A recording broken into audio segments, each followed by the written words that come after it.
Welcome into today's edition of Just the Truth. Glad to have you join me in the PhD Weight Loss and Nutrition Studio to lose weight for the last time.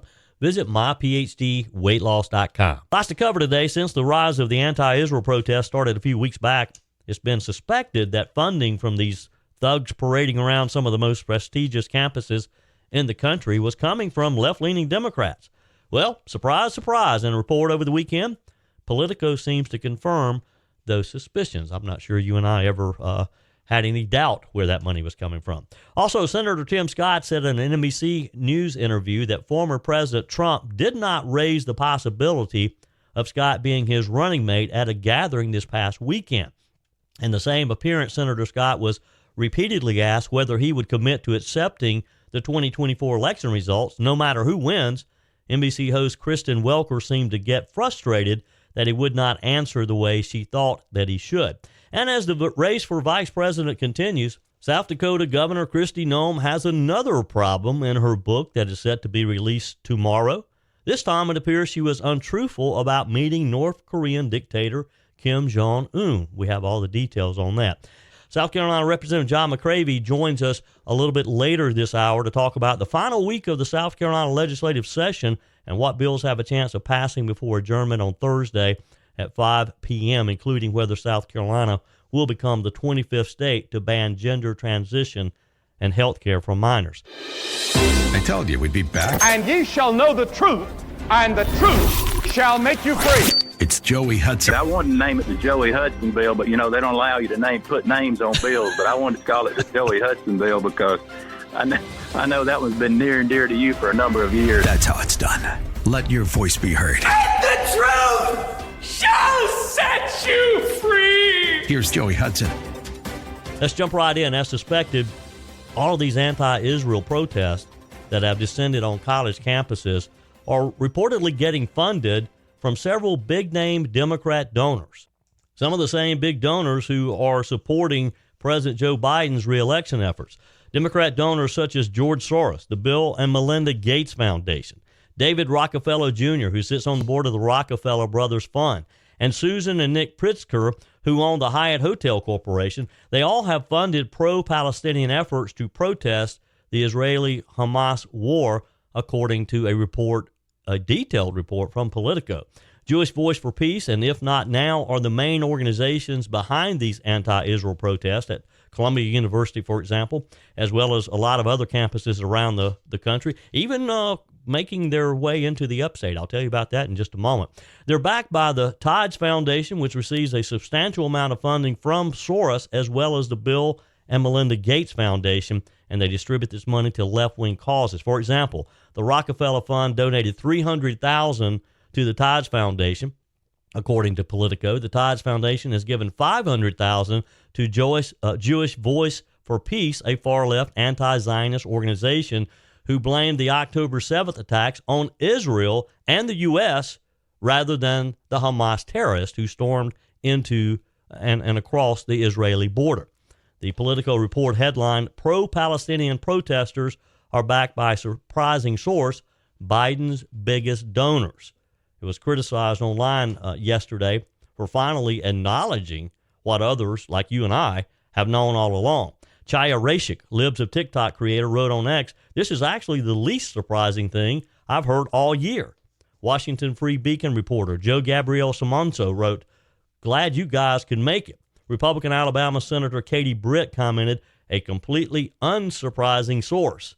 Jim Banks, representative from Indiana, "Surprising to who?" Spectator contributing editor Stephen Miller wrote, "The journalists at Politico apparently are the only people on the planet surprised by this." GOP communication director Matt Whitlock said this is only surprising if you're brand new to following Democrat money in politics. Gabe Kaminsky, investigative reporter for the Washington Examiner, posted several previous reports indicating that Soros and other liberal dark money groups were funding anti-Israel causes. Again, this is no big surprise. We kind of knew this, didn't we? We knew that these kids couldn't get all of these. If you saw some of the images and the video, these brand new tents and some of the things that they had on these campuses, you just knew that funding was coming from someplace. Of course, they also, remember, was it Columbia, I think it was, or NYU, who released a list sort of a wish list of things that they needed, which included helmets and all of these odd requests like knee pads and things like as if they're going to go into battle or something. In addition to the anti-Israel protests that are happening across college campuses, protesters are also repeatedly interrupting President Biden and other prominent Democrat leaders' speeches and events. They are calling Joe Biden Genocide Joe and continue to protest the U.S. involvement in Israel's war with Hamas. The Pritzkers also back groups that are involved in the pro-Palestinian demonstrations. They've also resoundingly supported the president, but they also donated $300,000 to some of these other groups. Elisha Weisel, a Democrat donor who chairs the Elisha Weisel Foundation, told Politico, why is the Rockefeller Fund giving significant grants to Jewish Voice for Peace, which blamed the horrific October 7th attacks on Israel and the U.S. rather than Hamas? Of course, we haven't heard much from Joe Biden until late last week when he finally spoke out against anti-Semitism and the violent protests that we're seeing. It was a rather short speech, but he seemed to reaffirm his support for the right to peacefully protest. Two fundamental American principles, The first is the right to free speech and for people to peacefully assemble and make their voices heard. The second is the rule of law. Both must be upheld. We are not an authoritarian nation where we silence people or squash dissent. The American people are heard. In fact, peaceful protest is in the best tradition of how Americans respond to consequential issues. But neither are we a lawless country. We are a civil society, and order must prevail. Throughout our history, we've often faced moments like this because we are a big, diverse, free-thinking, and freedom-loving nation. In moments like this, there are always those who rush in to score political points. But this isn't a moment for politics. It's a moment for clarity. So let me be clear. Peaceful protest in America. Violent protest is not protected. Peaceful protest is. It's against the law when violence occurs. Destroying property is not a peaceful protest. It's against the law. Vandalism, trespassing, breaking windows, shutting down campuses, forcing the cancellation of classes and graduations. None of this is a peaceful protest. Threatening people, intimidating people, instilling fear in people is not peaceful protest. It's against the law. President Joe Biden, again, late last week. Meanwhile, the anti-Israel protests have come to the upstate. At least 40 demonstrators, mostly Clemson University students, we're told, sat outside of Sykes Hall on Saturday to demand the university disclose its investment in Israel and stance on the latest Israeli-Hamas war. The protesters were heard shouting rally cries, from the river to the sea, Palestine will be free, resistance justified when people are occupied, and some of the other usual protest rants that we've seen. There was also a counter-protest just across the street led by Pastor Mark Burns, a Republican candidate for South Carolina's 3rd Congressional District. Burns said that the purpose of his counter-protest was to remind residents that the district is an Israel-loving community, not an Israel-hating community. The students claim they're going to continue to protest until Clemson University meets their demands. I'm just blown away that these kids think that they can make demands on universities like this and that the universities are supposed to respond. Unfortunately, some of the other Ivy League universities have negotiated with them, and you know what they always say about trying to negotiate with terrorists. Senator Tim Scott was repeatedly asked yesterday in an interview on whether he would commit to accepting the 2024 election results, no matter who wins. NBC host Kristen Welker seemed to get a bit frustrated that he would not answer the way she thought he should, and Scott says that the idea of him being Trump's vice president was not even brought up in a meeting this past weekend. Is this a year that you have set aside to get healthy, to lose that excess weight? Was that one of your New Year's resolutions? And here it is, May the 6th, and you haven't quite got started yet? Well, let's change that today. Call 864-252-4925. Call the PhD Weight Loss and Nutrition Center closest to you. Greenville, Asheville, Charlotte, Lake Norman, or anywhere in the United States, they can do the program with you virtually. And let's get you on your journey to better health and to losing that excess weight. Boy, am I glad I was introduced to Dr. Ashley Lucas almost 4 years ago now, because I lost 30 pounds real quick, and I've been able to keep that weight off for almost 4 years now. It's because this program that Dr. Lucas founded is based on the science of nutrition, what to eat, when to eat, and how to eat. And it will work for you. It worked for me.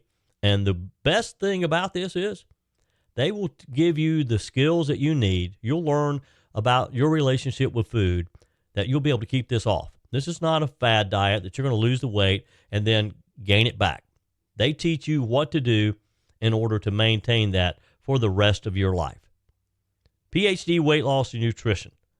I promise you, you'll be glad that you heard me talking about this, and better yet, you'll be glad that you responded. 864-252-4925. Be sure and let them know you heard about them here on Just the Truth. Find them online at myphdweightloss.com, myphdweightloss.com. PhD Weight Loss and Nutrition, the official partner of the Clemson Tigers. NBC's host of Meet the Press was pressing Senator Scott on whether Trump mentioned the possibility of being his presidential choice in what has some described as an audition for vice presidents held at Mar-a-Lago over the weekend.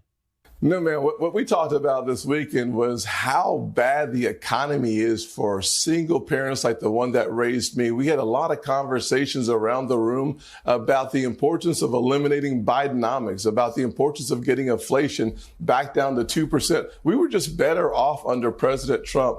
Inflation, Kristen, was at 2%. And we had the lowest unemployment rates for African Americans, for Hispanics, for Asians, a 70-year low for women. We had the highest funding for historically black colleges and universities in the history of the country under President Trump. So we were excited to have a conversation. We had no conversations about the VP pick, to be honest with you, to be clear. But we had a lot of conversations about the failures of Joe Biden and the success of Donald Trump. Senator Scott added, however, that he does expect a decision on Trump's vice presidential running mate to be made within the next 60 days. Who do you want? Have you given thought? I know this has been discussed a lot in the past few months, particularly after it was evident that Donald Trump was going to be the party's nominee. People immediately started shifting into the discussion of, well, who's his VP going to be? Source Senator Scott was seen in a number of those primaries after he himself dropped out of the race. He was seen very enthusiastically supporting Donald Trump. Scott was among the half dozen or so Republicans who gathered at Mar-a-Lago. This was a private event this weekend. There were some top GOP donors there. Some very high-profile party leaders were told. Political insiders saying that the event was, again, an audition. This was a chance for Trump to get some of the people who are being considered for his vice president in the same room together. In addition to Scott, you had Republican South Dakota Governor Kristi Noem, and she had some heat over the weekend, too, in addition to admitting last week that she had shot her hunting dog. More on that in just a moment. North Dakota Governor Doug Burgum was there. Senator J.D. Vance of Ohio, House GOP Conference Chair Elise Stefanik from New York, Senator Marco Rubio from Trump's home state of Florida, and Byron Donalds also from Florida. All were in attendance of this high-stakes, high-profile meeting at Mar-a-Lago. Now, whether he thinks he's on the short list or not, Scott did not directly say. He said, "I'm excited that in this nation, a poor kid from South Carolina could rise to the level of being a United States Senator. It just tells me that all things are possible for kids growing up in poverty today. Listen to this show and know that all things are possible for your future." And it's a common theme of Tim Scott's. We were talking over the weekend of what a positive person Tim Scott is. He sort of has that Reagan-esque positive attitude. You remember how Ronald Reagan, for those of you who are old enough to remember Ronald Reagan, which I am, but you remember how positive Ronald Reagan always seemed to be? That's how Tim Scott is. Now, I know there's some who think that Tim Scott would not make a good vice presidential choice. There's some Tim Scott haters out there. I get that. But wouldn't it be kind of cool to have the vice president from South Carolina, from the Carolinas here? In the same interview, Ms. Welker pressed Scott on Trump's refusal to accept the loss in 2020. They won't let 2020 die, will they? They just won't let it go. Welker asked why he would want to join Trump on the ticket, quote, when there's such a fundamental difference. Scott defended Trump's recent statement. Welker asked Scott whether he would commit to accepting the results of 2024. And again, regardless of who wins, again, Senator Scott answered by saying that he expects Donald Trump to win. She wouldn't take that as an answer. She kept pressing. Here's the exchange. There is clear facts here. President Trump himself said he expects this election to be fair, he expects it to be honest, and he expects to win. That's what the presidential candidate should expect, and I expect the exact same thing. And frankly, the American people agree with him. And she kept pressing him, and he kept giving the same answer. Meanwhile, Kristi Noem, who also has been mentioned, she may have another problem. You know, last week she got called out on her shooting her dog. This week, it's whether or not she really met Kim Jong-un, the dictator of North Korea. She said she did in her book, but now she's backtracking. Some world leaders, and one specific one, quote, I remember when I met with North Korean dictator Kim Jong-un, I'm sure he underestimated me, having no clue about my experience staring down little tyrants. I'd been a children's pastor after all. Did you meet Kim Jong-un? Well, you know, as soon as this was brought to my attention, I certainly made some changes and looked at this passage. And I've met with many, many world leaders. I've traveled around the world. As soon as it was brought to my attention, we went forward and have made some edits. So I'm glad that this book is being released in a couple of days and that those edits will be in place and that people will have the updated version. So you did not meet with Kim Jong-un. That's what you're saying. No, I've met with many, many world leaders. Many world leaders. I've traveled around the world. I think I've talked extensively in this book about my time serving in Congress, my time as governor, before governor, some of the travels that I've had. I'm not going to talk about my specific meetings with world leaders. I'm just not going to do that. This anecdote shouldn't have been in the book, and as soon as it was brought to my attention, I made sure that that was adjusted. So the book is not released until Tuesday, and so we're doing all that we can to make sure that those changes are made, and I'm going to continue to focus on what this book is and the blueprint that it lays out for the American citizen on all of the things in the background and stories of my life, but also what I think that needs to be identified in politics and what's broken today. I talk about how broken the money game is, how broken it is that we've got consultants that are getting rich off of elected officials, and then how fake some elected politicians are. Every single person in this country wants someone in elected office that's a human being, that doesn't say they're perfect. I take responsibility for that being in the book, and as soon as it was brought to my attention, I asked for it to be changed. So I'm glad that the release date is in a couple of days, and we're excited to talk to America about my new book, No Going Back. Let me interpret this for you. I don't think she ever met the dictator of North Korea, Kim Jong-un. Do you? I think Kristi Noem has been called out once again. Does this just mean that she has no chance of being the vice presidential pick? Should Kristi Noem's name just be marked off the list now? Love to get your feedback. 864-477-JOEY, 864-477-5639. Your comments are welcome on the Furman Ford text line. You can also leave a voice message. Your emails are always welcome, joey@joeyhudson.com. South Carolina Representative John McCravey joins us to talk about the final week of the South Carolina legislative session and what bills have a chance of passing before adjournment on Thursday at 5 p.m., including whether South Carolina will become the 25th state to ban gender transition and health care for minors. This has become somewhat of a national topic as South Carolina is in the limelight to see if, in fact, they pass this. First, let me talk with you about Furman Ford. Are you looking for that new vehicle?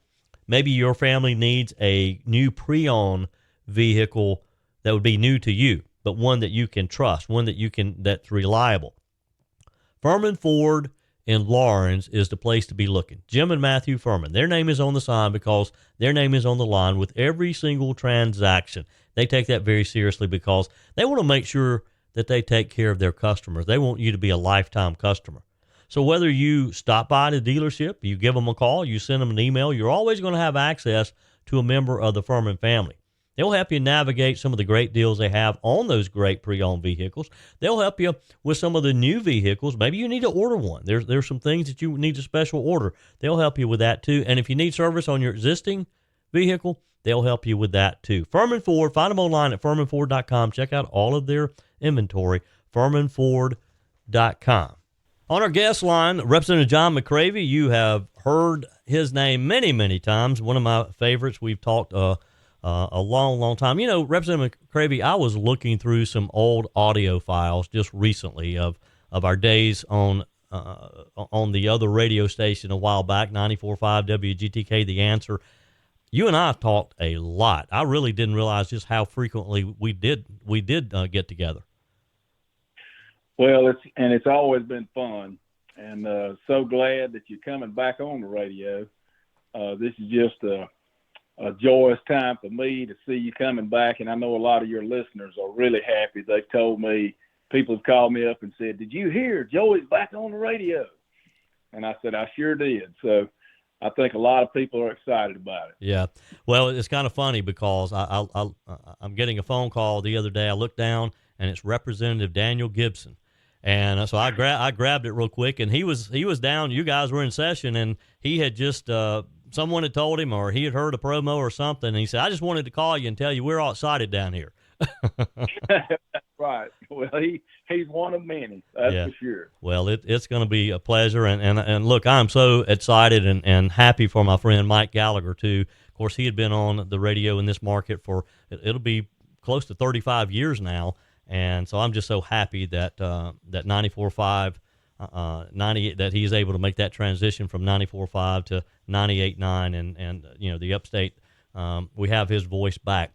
Let's talk about these final days of the session. Of course, you guys are headed back into session this week. Thursday is your last day. You got a lot to get done, don't you? Thursday at 5:00 it ends.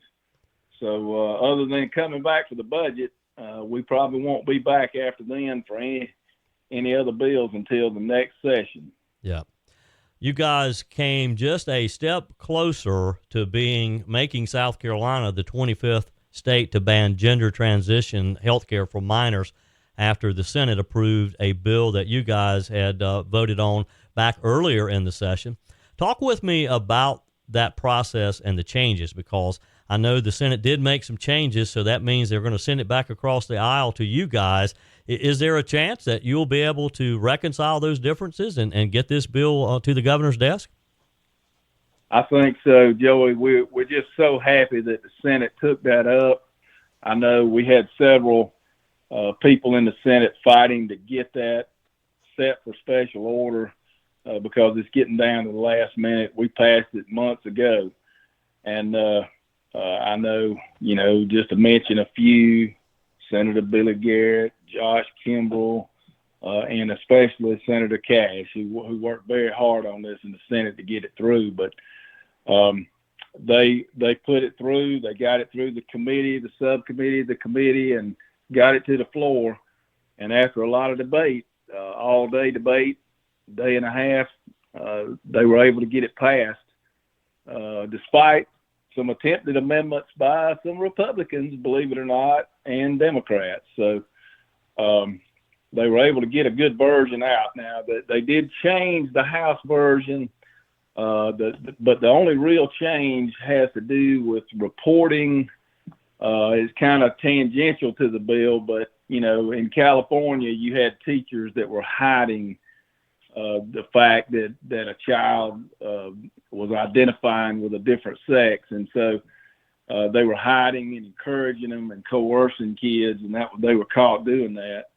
And we don't want that in our state, certainly. But the language is the question, does the language, how is the language that they passed gonna be taken in the House? So we're going to be looking at that. I don't think there's any determination yet on whether we're going to concur or tweak a little bit of language, but I think we're close. Yeah. So I'm hoping that next week we can get in there and hammer this out and get it done quick. Sure. On our guest line today, Representative John McCravy from Greenwood. Give us a little behind-the-scenes view here of Well, so the Senate sends it back to you. You know there's some differences there. What do you guys do? I mean, do you have a caucus meeting, or does the committee that originally took this up in the House get together? How do y'all decide if you are going to concur? Well, in this particular case, the sponsor of the bill, his input is very important. Davey Hyatt, he was the initial sponsor of this, and he's done a great job in getting this out.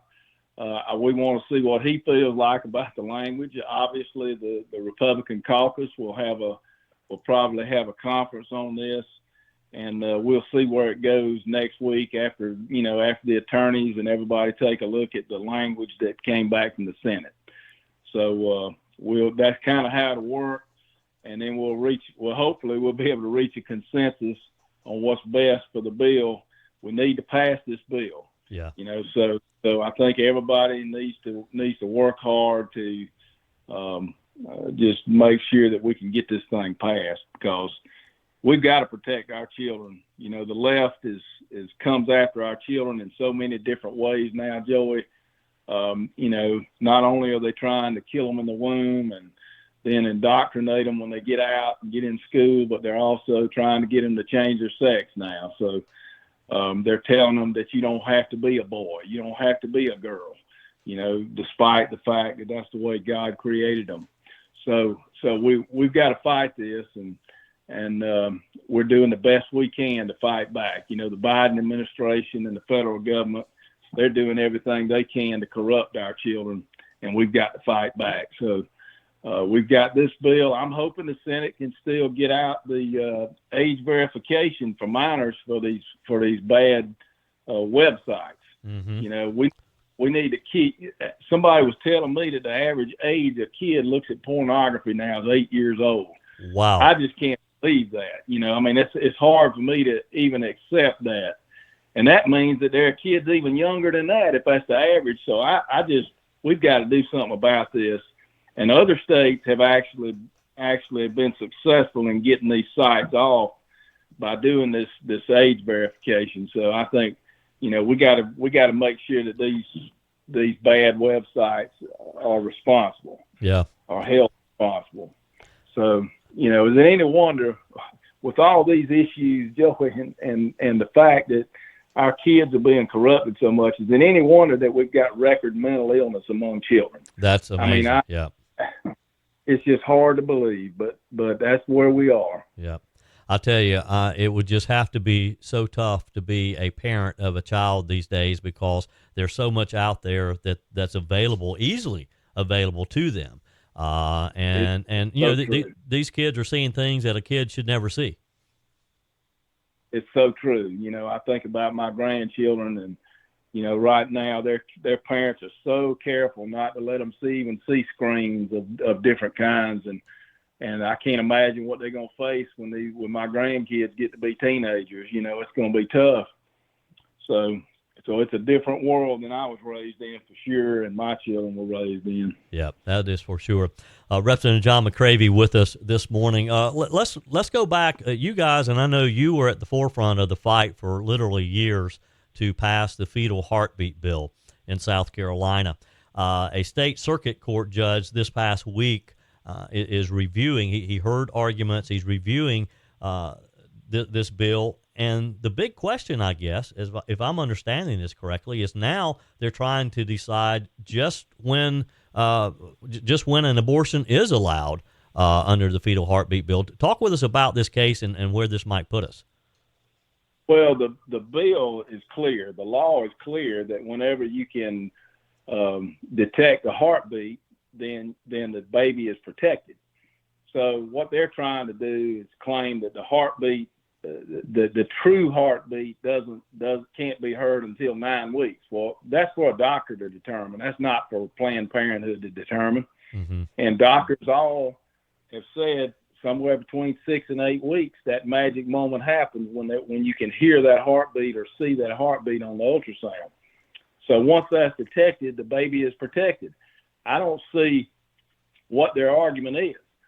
So, they're trying to draw a line. Our law does not draw a line. It says the line is where there's a heartbeat. Yeah.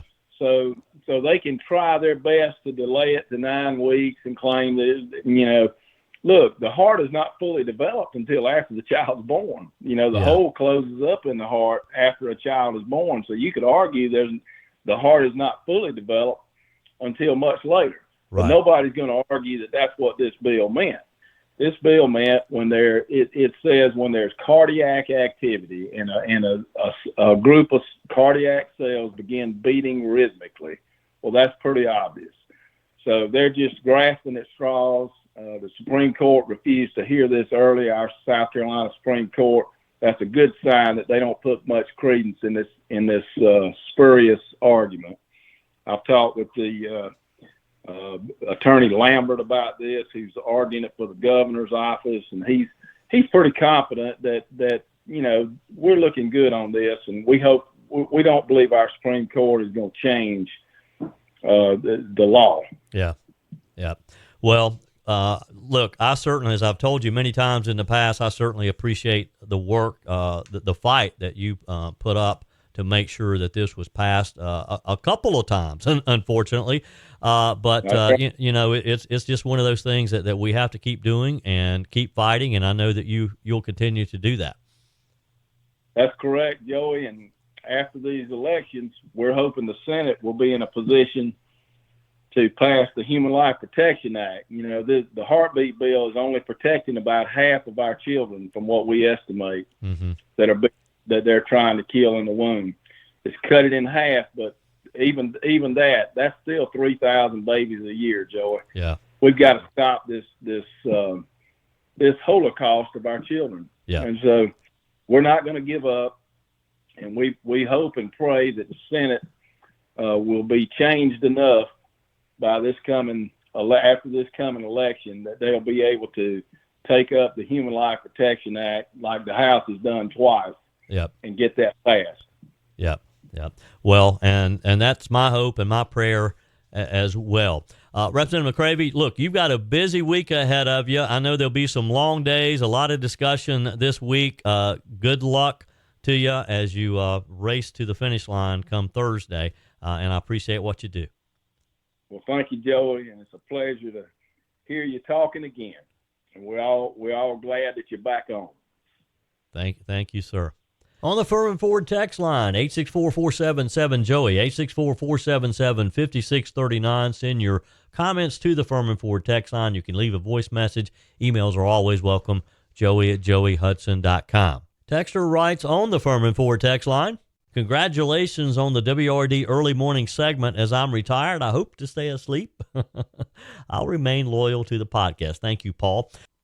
Ace writes, Joey, Biden or whomever the puppet master is doing his best to turn the U.S. allies away. I hope that our allies realize that this is only the evil left's intention. I believe that the left is the cancer of our beautiful country. If there isn't a major change, I'm afraid that we're at the end of these United States. Divided, we fall. Pete says, great news, Joey. Been meaning to congratulate you on getting back on the airwaves. Hoping you can get more hours, but got to start somewhere. Hey, look, Pete, I don't want any more hours. This is perfect for me. I did kind of semi-retire there. Appreciate your comments, though. Jennifer says, I've noticed that recently when Trump has had an opportunity to comment about the abortion issue, that he takes on a very reasonable voice, and he says that it's a complicated issue that many Americans wrestle with. He usually says that the issue has gone back to the states where it should be, but he shows compassion, which I think is one thing that has been mostly missing among conservatives in their discussion about the abortion issue. I think that having public conversation about among conservatives regarding the abortion debate is definitely the way to go, especially during this pre-election season. Joel writes a text of encouragement. He says, sometimes life is about risking everything for a dream no one can see but you. God bless. Thank you, Joel. Appreciate that. Keep your comments coming on the Furman Ford text line, 864-477-JOEY, 864-477-5639. Leave a voice message. Emails welcome, joey@joeyhudson.com. President Joe Biden is facing an uphill battle to convince voters in November to give him another term. It's really a referendum on Joe Biden and on Donald Trump to a degree on his previous administration, because even Democrat voters have a nostalgic feeling about the Trump years, according to a reporter on ABC's This Week. I'll tell you all about it in just a moment. First, portions of today's show brought to you by Discounted Appliance Warehouse. Whether you're replacing a broken appliance or maybe you're just upgrading the entire kitchen, you're remodeling the kitchen, you need to head over to Pickens to Discounted Appliance Warehouse. When I shop, when I need an appliance, it's the first place I call because they treat you like family. You're more than just a credit card swipe for Jeff and Johnny and Kyle and the whole team at Discounted Appliance Warehouse. They have over 11,000 square feet with 1,500 appliances at any given time, which means you can buy it today quite often and use it the same day. They have expert installation, award-winning service department, and extended warranties. They've got you covered well after the sale, and they're proud to offer Speed Queen, the only washer and dryers with manufacturer's warranties that cover parts and labor for up to 7 years. Discounted Appliance Warehouse in Pickens is worth a short drive and online at dawpickens.com. So a panel yesterday seemed to be surprised that voters were actually longing for the days of Donald Trump. Now, we all know that presently, if you look at polls, most of the polls are showing that the economy is the number one issue among Americans. Back just a few months ago, as I traveled to Iowa, to the Iowa caucuses, and then I went to New Hampshire to the primaries there, and then on to Super Tuesday, just various states among Super Tuesday. Everybody that I interviewed, and I did a lot of interviews, they all were talking about things that hit them personally. When they went to the grocery store, when they filled their vehicle with gasoline. You know, I noticed over the weekend that in a lot of places, gas is $3.40, $3.50, $3.60. It's kind of inching up. You don't hear a whole lot of people talking about it now because it's almost like we just accepted it. But it's affecting how Americans live. So you had this, you had host Jonathan Karl. This was on ABC's This Week. He asked his political panel there, bunch of rocket scientists, as you would always find on ABC's This Week. He asked the panel to comment on the lack of enthusiasm over Biden's reelection from some of the key demographics who backed his campaign in 2020. It was kind of interesting that NPR White House correspondent Asma Khalid confessed that the Biden campaign would have trouble selling its message on Trump because, she said, many voters are looking at this election as a referendum on Biden, which, of course, we are. That's how it should be.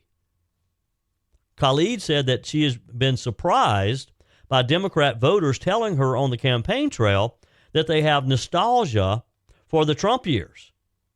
Khalid went on to say that she was just shocked that so many people talked about how their life was better during the Trump administration.